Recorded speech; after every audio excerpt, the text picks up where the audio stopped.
ಓಂ ಸಮರ್ಥ ಸದ್ಗುರು ಶ್ರೀ ಸಾಯಿನಾಥಾಯ ನಮಃ. ಶ್ರೀ ಸಾಯಿ ಸನ್ನಿಧಿ ಅಧ್ಯಾಯ 18. ಬಯ್ಯಾಜಿ ಅಪ್ಪಾಜಿ ಪಾಟೀಲ್.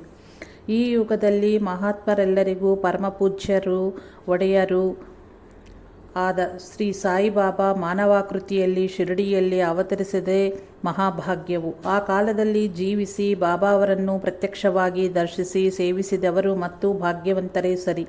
ಅದಕ್ಕಿಂತಲೂ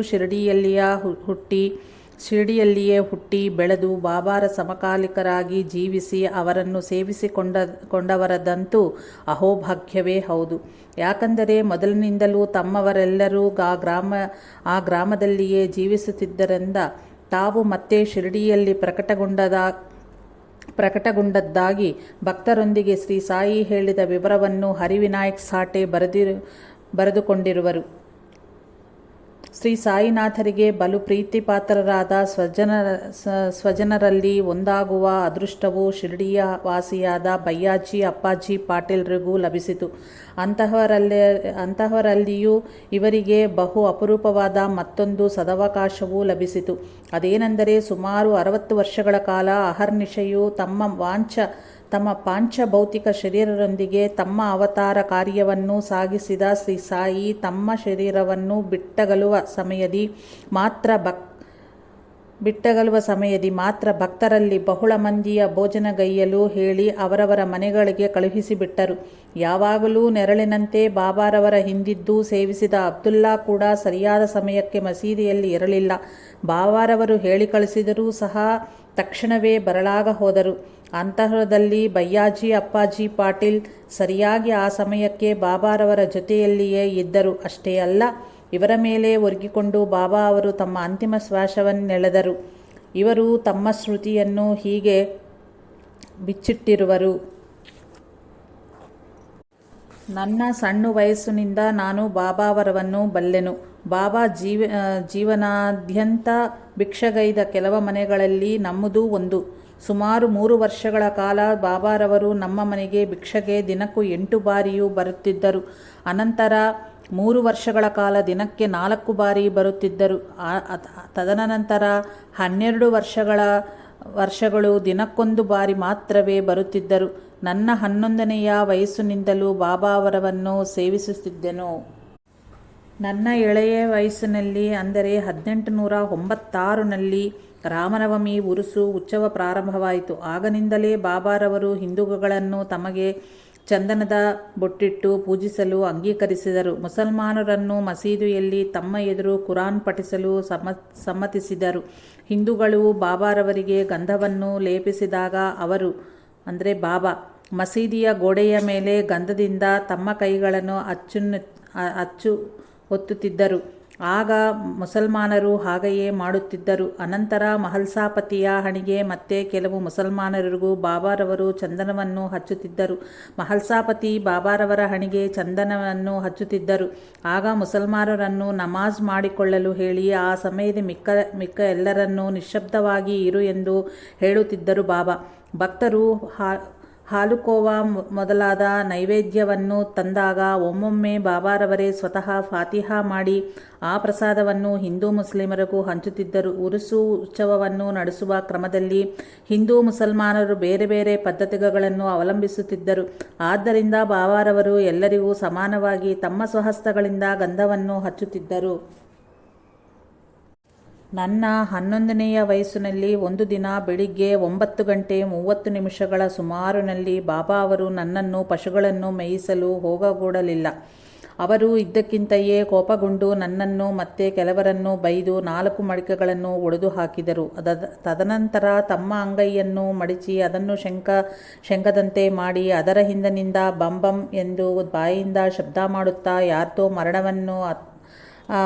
ಮರಣವನ್ನು ಅಥವಾ ಅಶುಭವನ್ನು ಸೂಚಿಸಿದರು. ಅಂದಿನ ರಾತ್ರಿ ನನ್ನ ಸೋದರತ್ತೆಯ ಮಗ, ತಂದೆಯ ಸೋದರಿಯ ಮಗ ದಾಜಿಕೂಟೆ 30 ವರ್ಷ ವಯಸ್ಸು ಜ್ವರದಿಂದ ಮರಣವನ್ನಪ್ಪಿದನು. ಬಾಬಾರವರು ತಮ್ಮ ಜೀವನದ ಕಡೆಯ 14 ವರ್ಷಗಳ ಕಾಲ ಪ್ರತಿನಿತ್ಯವೂ ನನಗೆ 4 ರೋಗಗಳನ್ನು ಕೊಡುತ್ತಿದ್ದರು.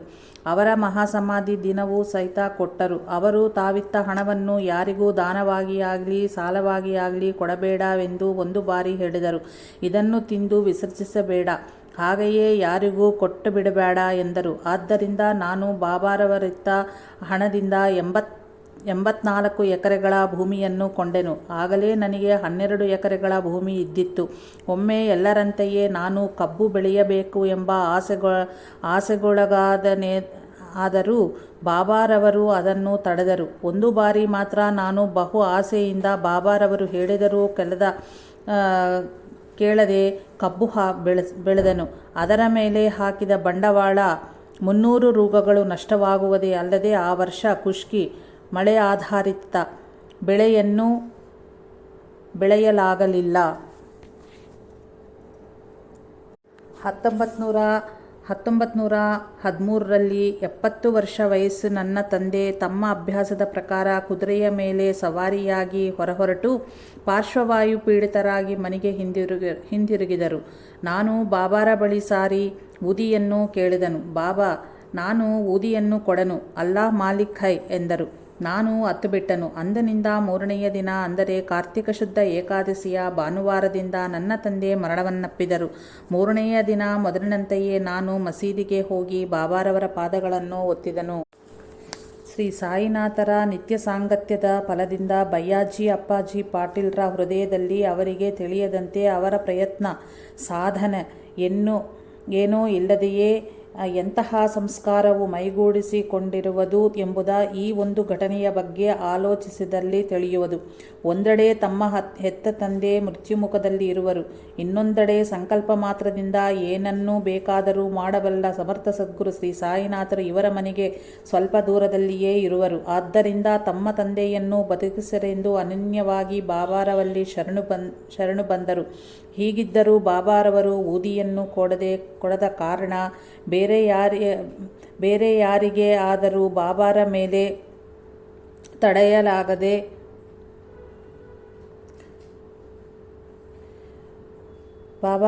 ತಡೆಯಲಾಗದ ಕೋಪ ಬರುವುದು.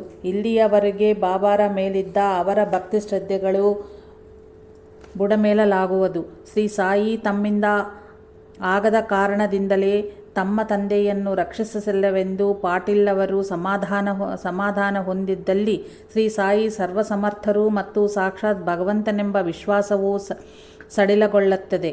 ಹಾಗಲ್ಲದೆ ಬಾಬಾರವರು ಸರ್ವಸಮರ್ಥರಾದರೂ ತಮ್ಮ ಪ್ರಾರ್ಥನೆಯನ್ನು ಮನ್ನಿಸಲಿಲ್ಲವೆಂದು ಭಾವಿಸಿದಲ್ಲಿ ಅವರು ಪ್ರೇಮ ಸ್ವರೂಪರು ಮತ್ತು ತಮ್ಮ ಏಕೈಕ ರಕ್ಷಕರೆಂಬ ಭಾವವು ನಶಿಸಿ ಹೋಗುತ್ತದೆ. ಅಲ್ಲಿಯವರೆಗೂ ತಾವು ಹಿಂದೆ ಮಾಡಿದ ಸೇವೆಯೆಲ್ಲವೂ ವ್ಯರ್ಥವೆಂದು ಬಾಬಾರವರು ಕೇವಲ ತಮ್ಮನ್ನು ಬಳಸಿಕೊಂಡರೆಂದು ಆ ಸಂದರ್ಭದಲ್ಲಿ ಸಾಮಾನ್ಯರಿಗೆ ಸಾಧಾರಣವಾಗಿ ತಿಳಿದೇ ತೀರುತ್ತದೆ. ಅದನಂತರ ಮತ್ತೆ ಬಾಬಾರವನ್ನು ದರ್ಶಿಸುವುದು ಕಷ್ಟವೇ ಸರಿ. ಅಂತಹ ಮಾನಸಿಕ ಸ್ಥಿತಿಯಲ್ಲಿ ಶ್ರೀ ಸಾಯಿನಾಥರ ಬಗ್ಗೆ ಅದಕ್ಕೂ ಮುಂಚೆ ಪಾಟೀಲ್ ಅವರು ಕೇಳಿದ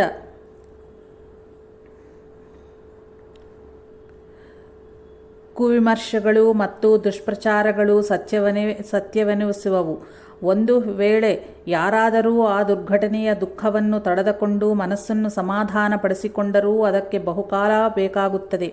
ಏನೇ ಆದರೂ ಪಿತೃಶೋಕವು ಸ್ವಲ್ಪ ಕಾಲ ಸಾಮಾನ್ಯರನ್ನು ಕುಗ್ಗಿಸೇ ಇರಲಾರದು. ಆದರೆ ಬಯ್ಯಾಜಿ ಪಾಟೀಲ್ರಲ್ಲಿ ಇದ್ಯಾವುದೂ ಕಾಣಲಿಲ್ಲ. ಅವರು ತಮ್ಮ ತಂದೆಯ ಮರಣದ ಮರುದಿನವೇ ಮೊದಲಿನಂತೆಯೇ ಬಾಬಾರವನ್ನು ದರ್ಶಿಸಿ ಪಾದಸೇವೆಯ ಮಾಡಿದರು.